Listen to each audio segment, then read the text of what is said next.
manindronany atyfoko tontolo ny firesanao amandolona satrikanao mba hoay manontolo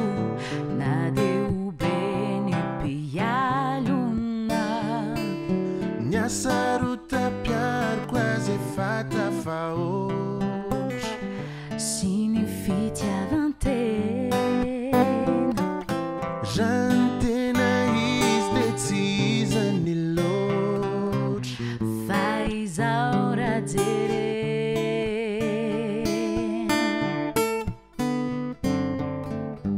Aianao